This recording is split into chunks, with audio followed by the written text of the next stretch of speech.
General Ziaul हक पाकिस्तान के तीसरे डिक्टेटर। भुट्टो की हुकूमत ख़त्म हो चुकी है। सारे मुल्क में मार्शल नाफिज कर दिया गया है। कौमी तलवार से आप अपना गला भी काट सकते हैं, आप अपना दिफा भी कर सकते हैं। ऐसी कौन मिलिट्री फील्ड के अंदर कोई इस किस्म का प्रोग्राम। जनरल गुलाम जिलानी जो कि पाकिस्तान मिलिट्री के DGISI और पंजाब के गवर्नर रह चुके हैं। जनरल जिलानी ने अनार का जूस मंगवाने के लिए आवाज़ दी, नवाज इधर आओ।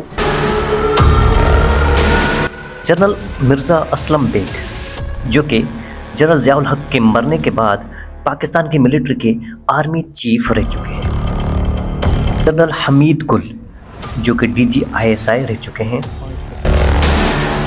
जनरल असद दुरानी ये भी मौसूफ पाकिस्तान की मिलिट्री के DGISI रह चुके हैं। और जनरल अब्दुल वहीद काकर यानी 1993 में आर्मी चीफ के ओहदे पर थे जब सदर गुलाम इसाक और नवाज शरीफ के ऊपर प्रेशर डालकर उनसे एक ही वक्त में इस्तीफ़ा ले लिया था।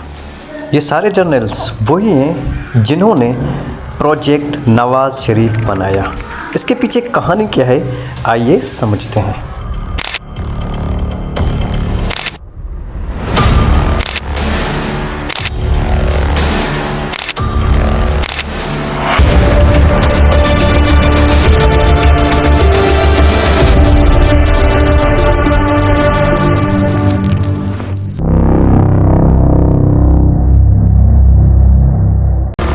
ये दौर था 5 जुलाई 1977 का, जब जनरल ज़ियाउल हक ने जुल्फ़िकार अली भुट्टो का तख्ता उलटकर मुल्क पर तीसरा भुट्टो की हुकूमत खत्म हो चुकी है। सारे मुल्क में मार्शल नाफिज कर दिया गया है। और इसी जनरल ज़ियाउल हक ने एक अपनी पॉलिटिकल पार्टी को जन्म दिया। जब जुल्फ़िकार अली भुट्टो का तख्ता उल्टा गया तो 2 साल बाद यानी 4 अप्रैल 1979 को जुल्फ़िकार अली भुट्टो को फांसी दी गई, जिसके नतीजे में पीपुल्स पार्टी का जोर पूरे मुल्क में बढ़ने लगा। अब पीपुल्स पार्टी पॉपुलर होने लगी। जनरल ज़ियाउल हक ने सोचा कि अब पीपुल्स पार्टी की पॉपुलरिटी को काउंटर करने के लिए मैं अपनी एक पार्टी मुतारिफ कराता हूँ। जी हाँ, आज हम जिसे पाकिस्तान मुस्लिम लीग के नाम से जानते हैं। इसे फर्दर समझने के लिए पाकिस्तान की हमें हिस्ट्री को थोड़ा देखना पड़ेगा। जनरल ज़ियाउल हक ने 1981 में नवाज शरीफ को पंजाब का फिनांस मिनिस्टर बना दिया। जब नवाज शरीफ ने जनरल ज़ियाउल हक की अच्छी तरह चाकरी की, उसके अच्छी तरह जूते पॉलिश किए, तो जनरल जिलानी ने जनरल ज़ियाउल हक के कहने पर पंजाब असेंबली से नवाज शरीफ को CM इलेक्ट करवा लिया। यानी आहिस्ता आहिस्ता फिनांस मिनिस्टर से अब CM ऑफ पंजाब बन चुके थे। यानी पूरे पंजाब में अब नवाज शरीफ को जाना गया और मुतारिफ कराया गया। यानी Aahista Aahista formation of project Nawaz Sharif हो रही थी बाय दी जनरल्स। अब हुआ क्या, 17 अगस्त 1988 को जब जनरल ज़ियाउल हक मारे गए, उसके बाद नवाज शरीफ ने एक और जनरल्स की जमहूरी इत्तेहाद में इत्तेहाद कर लिया।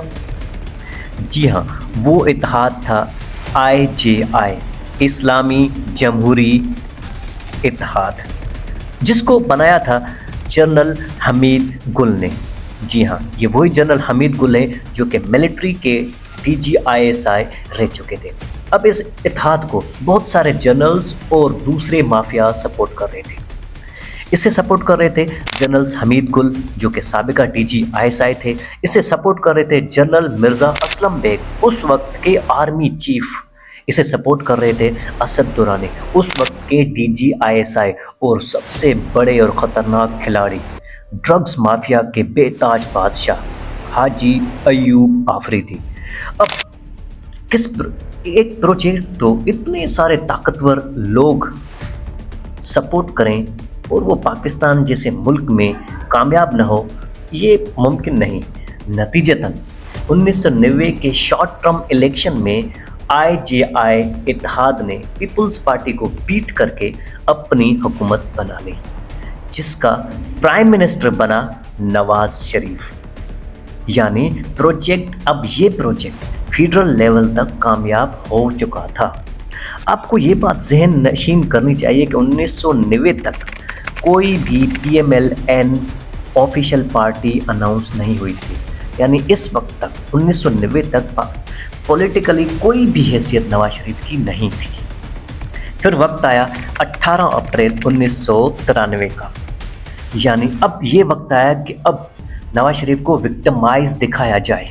वो क्यों, आगे हम आपको बताते हैं। नवाज शरीफ के ऊपर करप्शन, मिसमैनेजमेंट और आइन तोड़ने के इल्ज़ाम लगाकर सदर गुलाम इसहाक खान ने आर्टिकल 58(2)B के तहत नवाज शरीफ को घर भेज दिया और नवाज शरीफ भागा भागा सुप्रीम कोर्ट चला गया और सुप्रीम कोर्ट ने उसे अपना लाडला समझकर उसकी हुकूमत को रीस्टोर कर दिया।